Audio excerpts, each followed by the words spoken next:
Thank you for listening to the ThePPod from the Somerset Safeguarding Children Partnership. Please note, due to the nature of this podcast, themes relating to the abuse and neglect of children are discussed, with the content being designed for an adult audience for educational purposes in order to protect children from harm. Therefore, listener discretion is advised and the content unsuitable for children. Welcome to the ThePPod.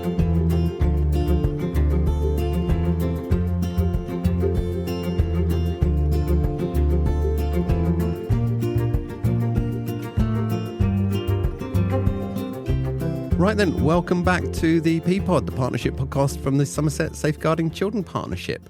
Now, over the last few years, we've seen a significant rise in non-accidental injuries to sometimes very, very young babies, with the last annual report by the National Panel highlighting that 30% of notifications made to them over that previous year for either a rapid review or child safeguarding practice review involve babies under 1 year old. Now, for anyone who's been a parent of a newborn baby will know, having a baby, having significant lifestyle changes, coping with sleep deprivation, and importantly, then having to cope with a crying baby throughout the day and night can be incredibly stressful. And research shows us that it's often at these times that there's an increased risk of potential harm to a child. So the question is, how do we help to support parents at this significant time in their and their babies' lives? Well, one of the strategies to tackle this issue is the National ICON strategy, which is aimed at helping parents to develop coping strategies to cope with crying, with the aim of reducing non-accidental injuries to babies. So to talk to us today, I'm pleased to be joined in the studio by Charlie Hull, Somerset Fathers Coordinator for Dad Matters in Somerset, and Ellie Wylie from Public Health Nursing to explain exactly what ICON is and how it can be used to support parents. So, Charlie, Ellie, thank you for coming along today. Really good to see you. Thank you for inviting me. Yeah, good to be here. Great stuff. Well, in case anybody's never heard of ICON before, I know both of you have been quite heavily involved with the implementation of ICON and sort of supporting parents around using the ICON strategy.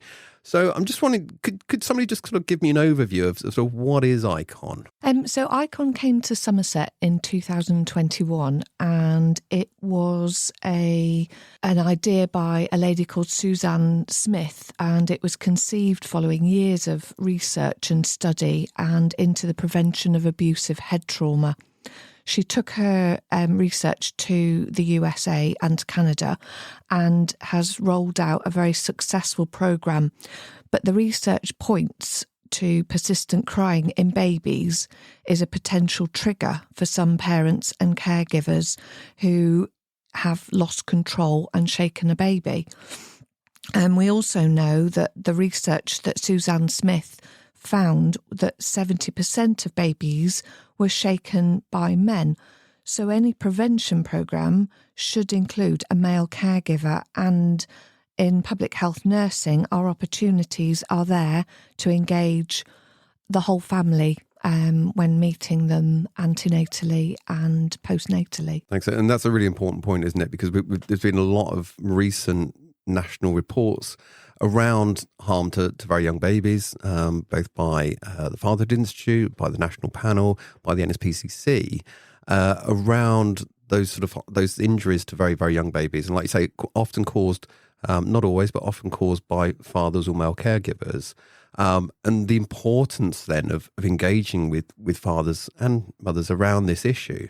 Because it's huge, isn't it? I think we've seen a massive rise of this. And I think we were talking earlier about the lockdown and families being isolated and not prepared for the enormity of having a baby. And a lot of the groups were online, the support networks were online. So we were very fortunate in Somerset that we continued with the health visiting role, and we were still offering face-to-face contacts with families and addressing some of the stress alongside the reality and the health promotion of having a baby. Yeah, I remember somebody saying to me about lockdown, saying, we're in the same storm, but we're in different boats. And I thought that was really key, because actually for some people, and some people that I've spoken to, actually lockdown was a relatively positive experience. But for others, yes, actually incredibly difficult. I remember I remember going past a block of flats once, and I don't know if you remember that summer of 2020 was incredibly hot. And I remember going past a block of flats when there was kind of firm lockdown, and just hearing people crying, shouting at each other, and just being cooped up in one room for some families. Incredibly hard, I think. And like you say, that the stresses and the triggers that come alongside that, we know then sadly have kind of resulted in children being harmed. So in terms of ICON then, so what does it actually sort of look like? So it's a program there to support parents to cope with crying, essentially. So in a nutshell, sort of what does that actually sort of look like? So in Somerset, we offer 5 core intervention points, and they dovetail out. And so it starts with the midwives discussing ICON, and I'll explain in a little while what ICON stands for. And so the midwives are addressing this with families antenatally. They then revisit this when the baby is born at day 10. The health visiting team then addresses ICON at day 14 at the primary birth visit. And if we're aware of a family who we consider are becoming isolated, or they're having other factors that are causing stress, then we would revisit that with them. The GP will then discuss this with families at 6 weeks. But ICON stands for infant crying is normal. Comfort methods can soothe a baby. It is okay to walk away and once you've checked the baby, and the N is for never ever shake or hurt a baby. Because I think it's probably fair to say we largely forget how hard it is having a new baby. I remember when both my daughters were born, people say, "Oh, it doesn't get any better," And I thought, actually, do you know what? I think it does get a bit easier because that first year, when you are, as a parent, probably in your most vulnerable state, you're exhausted, tired, sleep deprived. Lots of different pressures and priorities taking place, particularly when you've got an older child already, maybe, and then you're having to juggle the needs of 2 children, and then having to sort of cope with the crying on top of this. It can be incredibly hard, can't it? I would just say, I mean, from a dad's perspective, those last 2 that Ellie mentioned about it's okay to walk away and never shake a baby, that's a core part of the consultations that I offer fathers here in Somerset. I mean, on the back of the health visitors, fathers are more than welcome to call me up, speak to me, and I will call them and offer open support, open mental health support, which is very much needed in this period for fathers. And that it is sometimes okay to walk away and never shake a baby, because dads, like mums, it's a period of great stress, a great change in their lives, and they will have mental health concerns. And so it's really important, I think, that I sort of, ram home the message that the health visitors are passing on as well, particularly from a fatherhood perspective. Yeah, and we don't like to say that we're struggling at times, do we? And generally to say, actually, do you know what, this is really hard. And I think particularly these days where you have this sort of social media presence of a baby just comes into the world magically, and then everything's wonderful, and Instagram sort of filtered, and people are posting things on social media saying, "Oh my God, this is the most amazing thing that's ever happened," and it's so great. But we don't like to kind of admit, actually, do you know what? It's also additional to that. It's also really hard. Yeah. And it's interesting you talk about social media, because people do follow people on Instagram, and they see, dare I use the word, sort of perfect, women who are dressed, looking very well. And the reality isn't like that. It's not like that. And I think no book, no group can prepare you for, as you said earlier, that the feelings of having a baby, and often going hours without sleep. When a baby is born, their tummy is as small as a marble, and by about a week old, their tummy is about the size of a small golf ball. So that fills and empties with milk, and babies don't sleep through the night. And often older generations will come to the home and say, is the baby sleeping through the night? And that places the family in a very difficult place because they think, should my baby be sleeping through the night? And we say, no.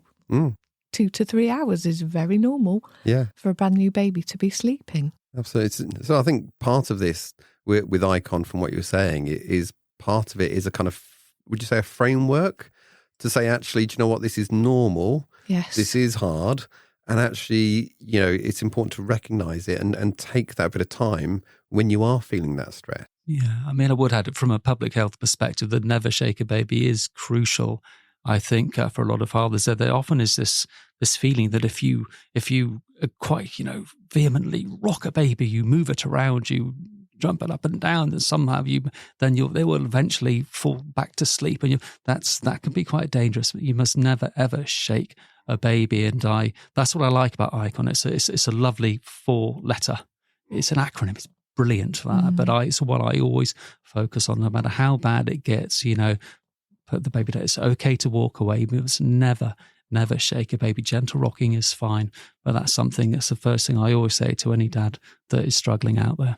Is that frustration there? I know I'll be honest with you, I can understand it, I think. I found my second baby much easier. I know a lot of people don't, but purely because I kind of knew a bit more what to do, to be fair, but also knew what I was going to go through or what was happening. It was a phase. It was going to change. It was going to improve. But I do remember with my first child, one in particular, a really difficult night. My wife and I used to take it in turns to do the night shift. At least one of us would get a decent night's sleep every other night.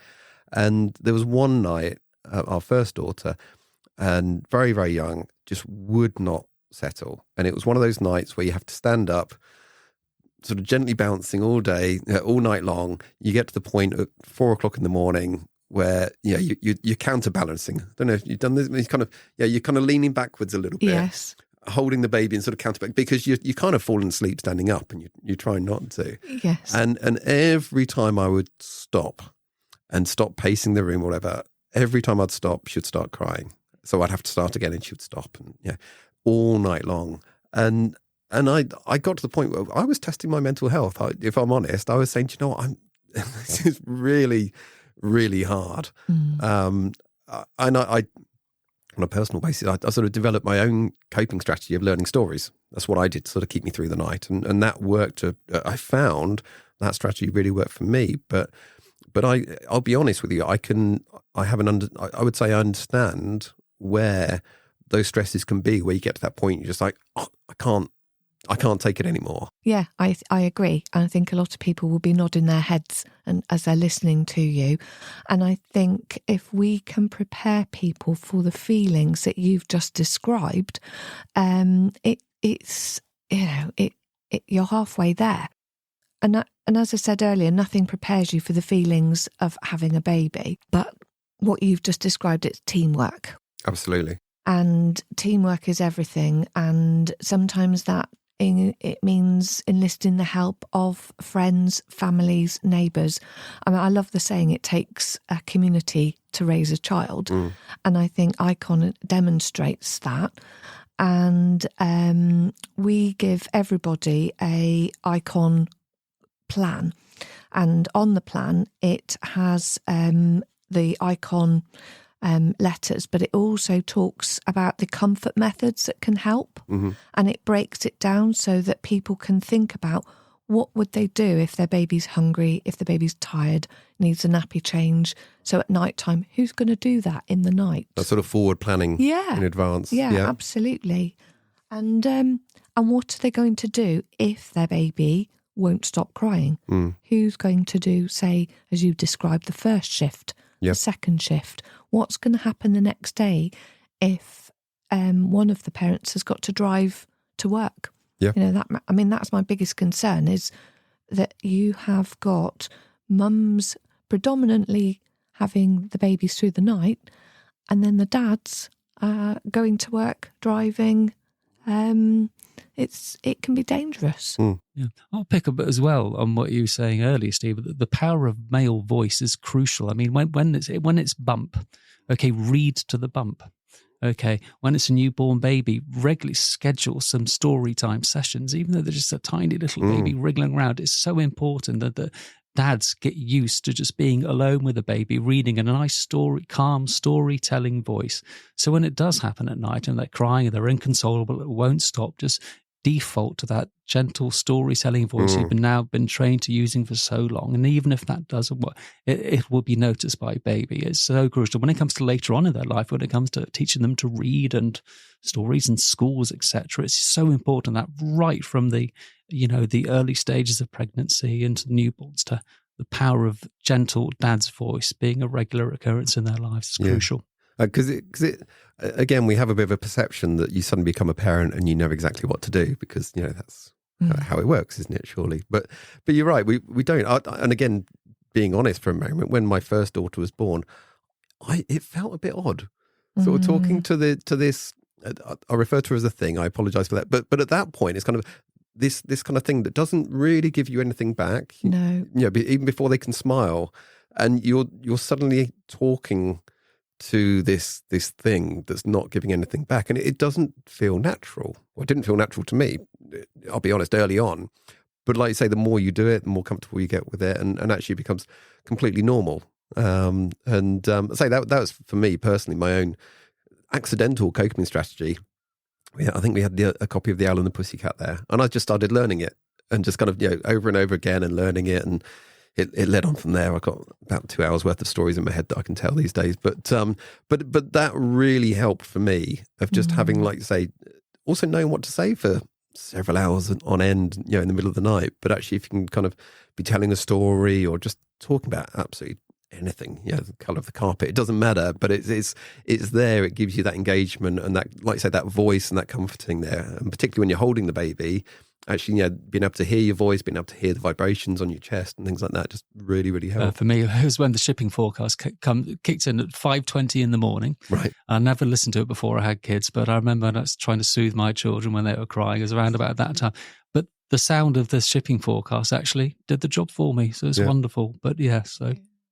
I thought you were going to say you learnt the shipping forecast and would recite them. I still listen. It still comes on every morning now. It's some habits die hard, I'm afraid. I think it's really interesting what you said earlier. So as a health visitor, when I had my children 20 years ago, people would say, well, you're a health visitor, you know what you're doing. And then, as you've just pointed out, and I've got a flashback thinking about it, no, I didn't know what I was doing. Yeah. And the shock of them smiling and waving at you as you leave the maternity unit, and you are left with this most precious baby that you're not quite sure what you're doing with. And at work, you would listen and advise. And then when you're on your own, as you say, at night time, you've got to develop strategies quite quickly. But I can always remember working in intensive care. One of the consultants mentioned to me once about just humming on babies, with babies, humming. And what you were saying about your dad's voice is so important.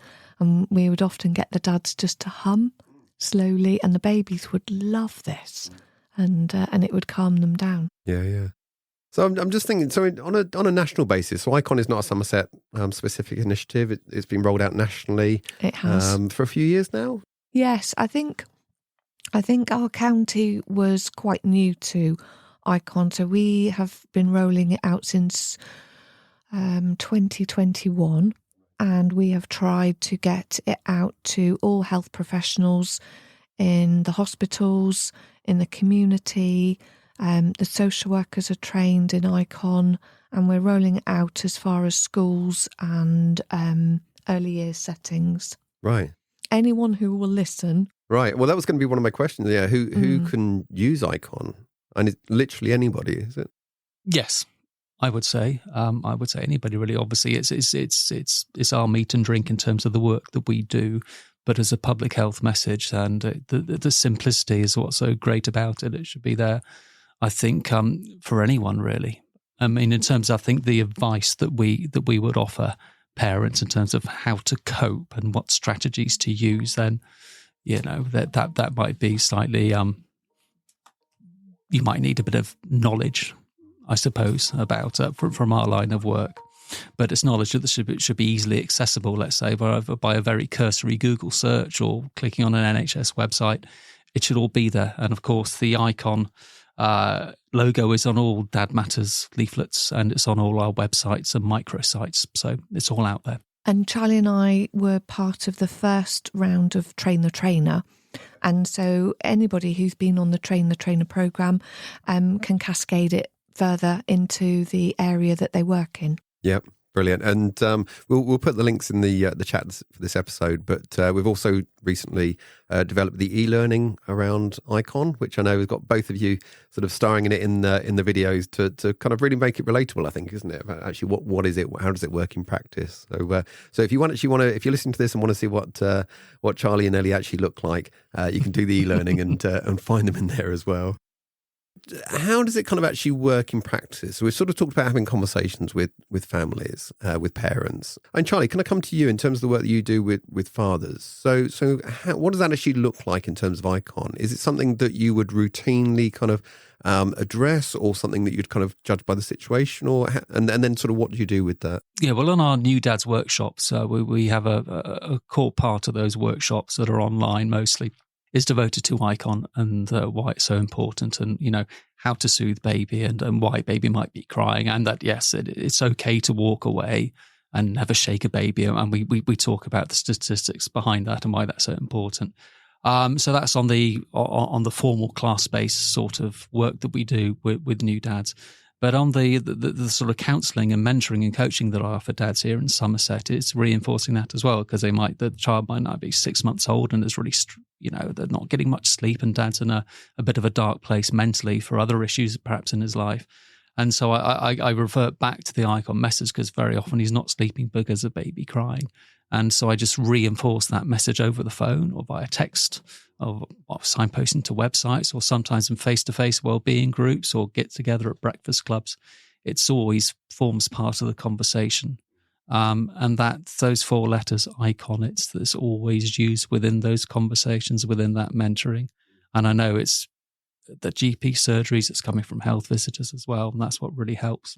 Can I ask as well, Charlie, in the work you do you generally find dads saying, actually, I'm really struggling at the moment, I'm really finding this tough? Or is that a conversation that you need to kind of, start that conversation really? And what sort of things do you see?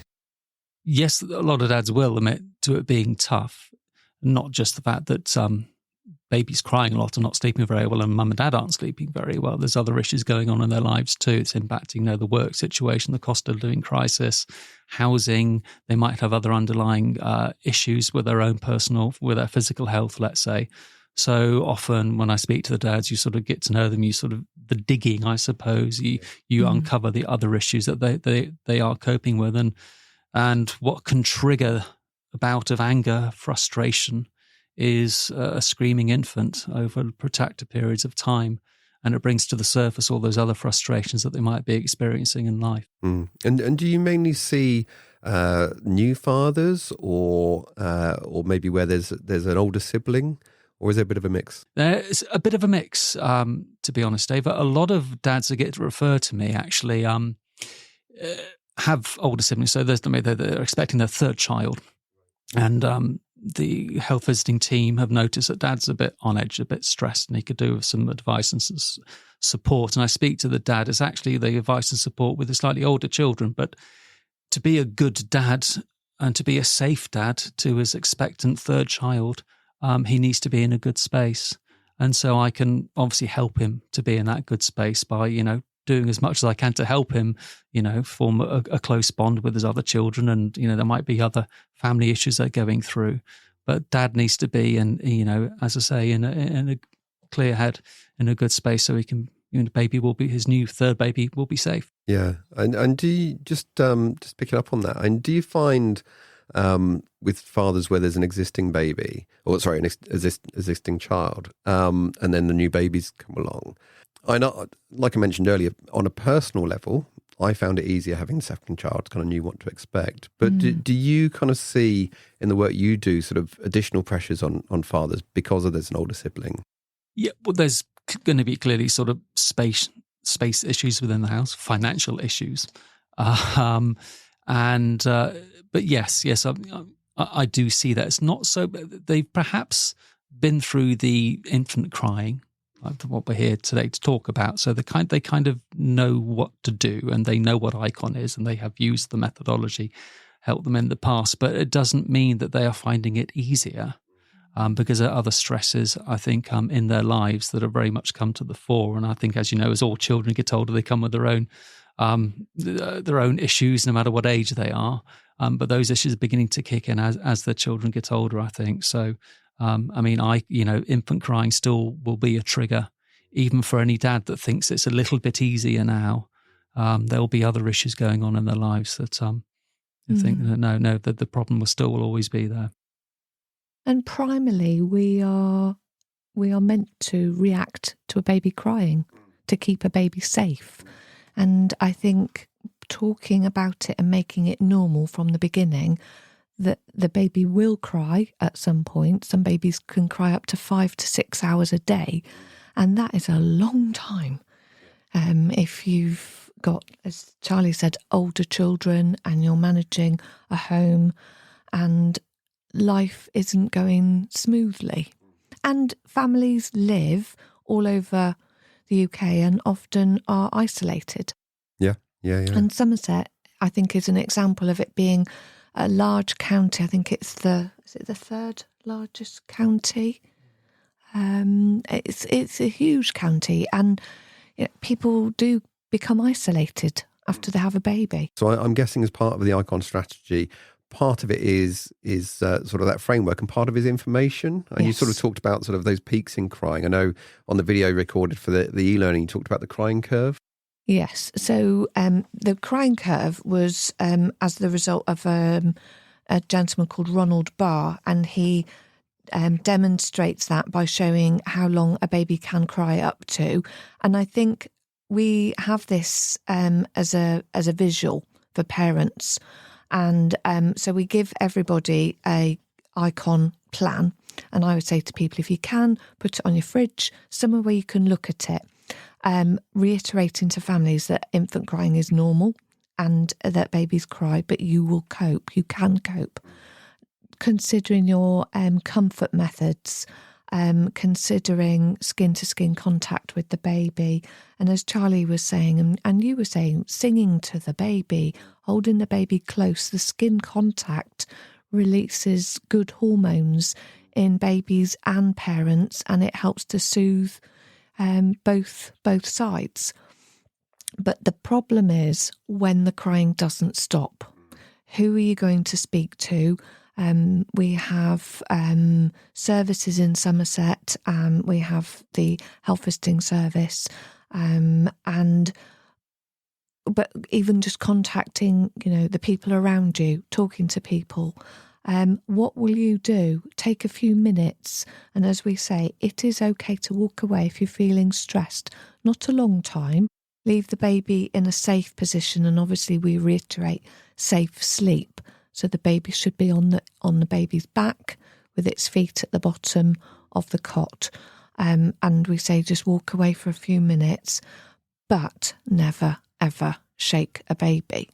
An example I was going to share with you was a family who we visited recently, and they were a young couple who had met in the lockdown and had a baby, more of a surprise really. They weren't planning on a baby, but anyway, this beautiful baby's arrived. Dad works very early, so he often leaves at 5 a.m. for work. And so the mum is on maternity leave. And Dad gets home about 4 o'clock. He's tired, and they're trying to cope. And we gave them this information antenatally, and we gave it at the primary birth visit. And when we saw this family again at the 6 to 8 week contact, they both commented how helpful the plan was and they both used it and would look at each other and say, "It's your turn."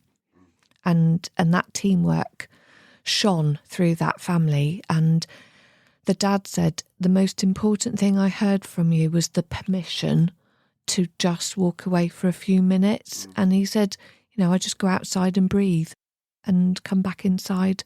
And he said it really helped. I think that's kind of key, isn't it? Because there's a lot of guilt around parenting. Again, going back to that perfect parent, which we're all supposed to instantly be, but there's a lot of guilt around it, isn't it? About are you meeting your child's needs? And particularly, like you're saying, in terms of saying, actually, do you know what? I am struggling right now. I can't. I do need to step away. That comes with quite a lot of guilt to it, to say, actually, my child is crying and I need to walk away from them. But actually saying it's okay to do that. And actually that, you don't have to do that with guilt. You are, by doing that, you are focusing on your child's needs. And like you say, making sure they're safe, not doing it for prolonged periods of time, but just sort of, I guess, having that permission to say, it's all right, just take yourself out for a minute and just breathe and sort of, regulate yourself again, bring your heartbeat down, and then sort of go back into the situation, rather than just sort of feel like, because of that guilt, we've just got to keep going, which then can potentially end disastrously. I think as well, third party information, we give public health, we're commissioned to deliver our evidence-based health promotion, but sometimes just having the third party information that the couple down the road tried this, you might find this would work for you, has more impact, and it's real. I mean, I will pick up when you were saying earlier, Steve, about isolation. I think all young parents, young baby, are trying to establish a routine for their own sake as well as for the baby's sake. Establishing a routine is much easier if you have a support network close by, or you have people you can come and babysit for a couple of hours to give you a break, that kind of thing. And so it's really important. I think part of my work is to try to uncover what problems that the dads may be having in terms of isolation. Do they have friends, family, relationships nearby that can help? If they haven't, then that's something to flag up and for them to work on, really. And we try in Somerset to encourage people out of their houses. And like I said, it is a big county, but there's groups in all the large towns. The group is called Healthy Little Ones. And it's like a one-stop group where people can come and get information on their baby's health and well-being, on their own well-being. There are scales available. We don't routinely weigh babies, but they're there if somebody would like to find out how their baby's growing. But what we would encourage you to look at more is the baby's general health and well-being without looking at a number. How can people find out more about that, or where their local one is? Yes, so I will leave the information at the end of the podcast. We've got groups running in Yeovil, Taunton and Somerset, and then the smaller towns are also rolling out the Healthy Little Ones group. Not sure of the times, but I can give you those times. Brilliant, thanks for that, Ellie. And we'll put some links in the description for the episode around that as well. It's really important people find out what is available out there. So I'm just wondering, if people wanted to find out more about ICON, where's the best place to go? So the maternity toolkit, and we also have the information on the health visiting package that everybody receives. Once we know you are pregnant and we've received the information from the midwives, you will receive an email with the package. Well, I was going to say, from a Dad Matters perspective, we're all ICON trained. It's in all our literature. It forms part of our New Dads workshop as well, and so it's very much we back up whatever our health visiting teams are doing with families. Brilliant, thanks, Charlie. And if anybody is wanting to find out more specific information about ICON, including a whole load of promotional material, posters, leaflets, you can find all of that on the SSCP website. You can also find it within the pre-birth workbook as well, where there's some hands-on practical resources to be able to work with parents and use those sort of conversations around the ICON strategy, which is so key. And as I mentioned earlier, there's also the free e-learning that anybody can undertake, which gives you a really good sort of in-depth understanding around ICON and links you to some of that wider research we talked about and some of those kind of practical resources, what you can do.